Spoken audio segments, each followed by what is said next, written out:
వివాదాస్పద దర్శకుడు రామ్ గోపాల్ వర్మ, సీఎం చంద్రబాబు, మంత్రి నారా లోకేష్, పవన్ కళ్యాణ్లపై సోషల్ మీడియాలో అసభ్యకర పోస్టులు పెట్టారని ఆంధ్రప్రదేశ్లోని పలు పోలీస్ స్టేషన్లలో కేసు నమోదు అయిన విషయం తెలిసిందే.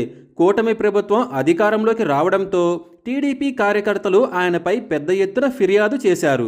దీంతో పోలీసులు రామ్ గోపాల్ వర్మపై కేసు నమోదు చేసి ఆయన్ను విచారణకు హాజరు కావాలని నోటీసులు జారీ చేశారు.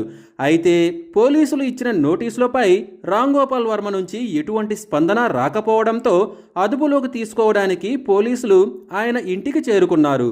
ఆయన్ను అరెస్టు చేయాలనుకున్న పోలీసులకు నిరాశ ఎదురైంది.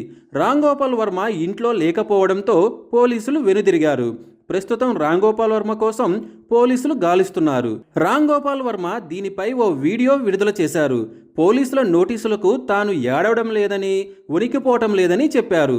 తాను సోషల్ మీడియాలో పెట్టిన పోస్టులు ఎవరి మనోభావాలో దెబ్బతీశాయట అంటూ మళ్ళీ వ్యంగ్యంగా కామెంట్లు చేశారు. తాను పోస్టు పెట్టిన వారికి కాకుండా ఇంకెవరికో మనోభావాలు దెబ్బతింటే ఈ కేసులు, సెక్షన్లు ఎలా వర్తిస్తాయన్నారు. సినిమా పనిలో ఉండటం వల్ల స్పందించడం కుదరలేదని, తనకు వచ్చిన నోటీసులకు తాను సమాధానం ఇచ్చానని రామ్ గోపాల్ వర్మ తెలిపారు.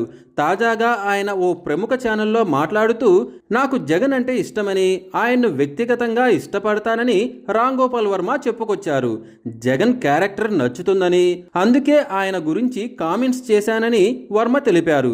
తనకు రాజకీయాలకు సంబంధం లేదని, బహుశా జగన్ని పొగడడం వల్లే తన మీద కేసులు పెట్టి ఉండవచ్చని ఆయన అభిప్రాయపడ్డారు. తన మీద కేసులు పెట్టినా భయపడనని, వాటిని న్యాయస్థానంలోనే తేల్చుకుంటానని రామ్ గోపాల్ వర్మ స్పష్టం చేశారు.